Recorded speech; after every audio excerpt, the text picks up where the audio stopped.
अस्सलाम वालेकुम student of class 7 subject social studies unit number 3 atmosphere. जी स्टूडेंट, कल हमने एटमॉस्फेयर के बारे में पढ़ा। ठीक है, व्हाट इज़ एटमॉस्फेयर?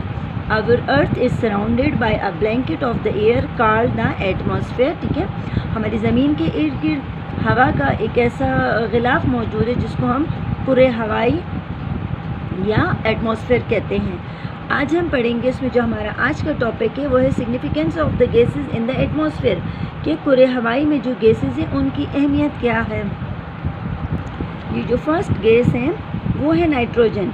ठीक है, लेकिन all the gases present in the atmosphere are significance is many ways. जितने भी ये जो 5 मेन गैसेस हैं जो एटमॉस्फेयर में मौजूद है वो सारी की सारी किसी न किसी तरीके से अहमियत के हामिल है। फर्स्ट है नाइट्रोजन।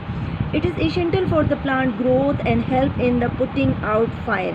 ठीक है, पौधों जानवरों को ग्रोथ करने में, स्पेशली पौधों के लिए, ठीक है, ये बहुत ज़रूरी है नाइट्रोजन गैस, और ये हेल्प करती है in putting out of fire. आग से बचने में भी ये हेल्प देती है, यानी आग लगाने वाले जिन चनासर से आग लगता है उनको ये ख़त्म कर देती है। ऑक्सीजन जैसे आप सबको पता है, ठीक है, कि हर जितनी भी यहाँ ज़मीन पर जो लिविंग थिंग्स है हर के लिए सांस लेने के लिए ऑक्सीजन जो है ना बहुत ही नेसेसरी है। It help us in breathing and give us energy by burning our food. It also help in burning fuel such as the natural gas, coal and oil. ठीक है, ये तो आप सबको पता है कि हम जितने भी लिविंग ऑर्गेनिज्म हैं उनको सांस लेने के लिए ऑक्सीजन की ज़रूरत होती है। इसके अलावा ये हमें तवानाई मुहैया करती है। हमारी खुराक को, जो हम खुराक लेते हैं उसको बर्निंग के लिए, वो जिस्म में हज़म होने के लिए भी, उसको बर्न होने के लिए भी ये हमारी, इसके लिए हमें तवानाई मुहैया करती है। इसके अलावा बर्निंग फ्यूल्स, आग लगाने के लिए, फ्यूल्स को बर्न करने के लिए, जलने के लिए, जैसे कि कुदरती गैस है, कोयला है, ऑयल वगैरह है, उनको आग, उनमें तभी आग लग जाएगी जब वहाँ पे ऑक्सीजन मौजूद होगी। अगर ऑक्सीजन वहाँ नहीं होगी तो ये चीज़ आग नहीं पकड़ सकती। ठीक है, आग नहीं जलेगी। Third one is carbon dioxide. It help in photosynthesis. It moderate the temperature by absorbing heat. जी, फोटोसिंथेसिस, पौधों को अपनी खुराक तैयार करने के लिए कार्बन डाइऑक्साइड की ज़रूरत होती है। कार्बन डाइऑक्साइड वो गैस है जो कि इंसान उसको बाहर निकालते हैं। जब हम सांस लेते हैं तो जानदार, इंसान और जानवर जब सांस लेते हैं तो ऑक्सीजन अंदर ऑब्जर्व करते हैं, कार्बन डाइऑक्साइड बाहर रिलीज़ करते हैं। ठीक है, लेकिन जब पौधे होते हैं वो अपनी खुराक बनाते हैं जिसको हम फोटोसिंथेसिस का प्रोसेस कहते हैं। इस प्रोसेस में पौधे जो है उनको कार्बन डाइऑक्साइड की ज़रूरत होती है। ठीक है, और सूरज की रोशनी, कार्बन डाइऑक्साइड मिलकर वो अपनी खुराक तैयार करते हैं। इस प्रोसेस को फोटोसिंथेसिस कहते हैं। पौधों में जो ग्रीन कलर होता है वो इसी वजह से होता है।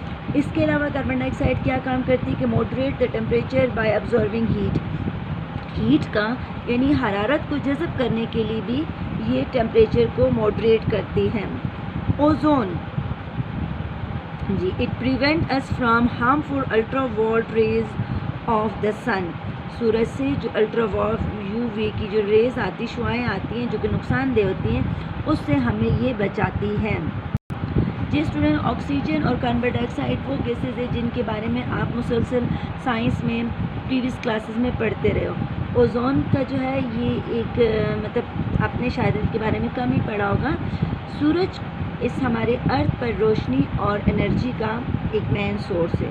हमारे अर्थ के ऊपर जो एटमॉस्फेयर के ऊपर सूरज की शुआओं में 50% जो है वो इन्फ्रारेड, ठीक है, इन्फ्रारेड होती हैं, रेज हैं, और 40% जो है ना वो विजिबल लाइट मौजूद है, जबकि सिर्फ 10% जो है ना वो अल्ट्रावायलेट रेज मौजूद हैं। लेकिन ये जो अल्ट्रावायलेट रेज हैं जो ज़मीन पर ज़िंदगी के लिए हार्मफुल है, मुज़र हैं, पूरे हवाई में मौजूद जो ओजोन की जो तह है वो उसको जज़ब करती है। इस तरह ओजोन की तह बतौर फ़िल्टर काम करती है। ठीक है, यानी वो उन शुआओं को ज़मीन पर आने से पहले ही अपने अंदर फ़िल्टर कर लेती है, तो उनकी वो जो हार्मनेस है वो कम हो जाती है। जी, नंबर 5 है वाटर वेपर्स। ठीक है, आबी बुखारात। It observe heat and dust and reflect the heat back into space. It form clouds and causes rain. जी वाटर वेपर क्या करते हैं कि ये गर्द और जो हीट हरारत होती है उसको जस्ट कर लेती है, रिफ्लेक्ट और उसको मुनक्स कर देती है, वापस कर देती है, जो जिस हीट की ज़मीन को ज़रूरत नहीं होती उसको वापस स्पेस में भेज देती है। इट फॉर्म क्लाउड्स, ये क्लाउड्स और बादल बनाते हैं और बारिश का सबब बनती हैं। जी स्टूडेंट, ये जितनी हमारे इस कुरे हवाई में या एटमॉस्फेयर में के ऊपर जितनी दस्तयाब तकरीबन 50% जो एनर्जी है वो हमारी ज़मीन ऑब्ज़र्व कर लेती है और बकाया जो है वो एटमॉस्फेयर में जज़्ब या मुनक्किस हो जाती है। जैसे हमने कहा कि उसको स्पेस में भेज देती है या रिफ्लेक्ट हो जाती है, मुनक्किस कर देती है।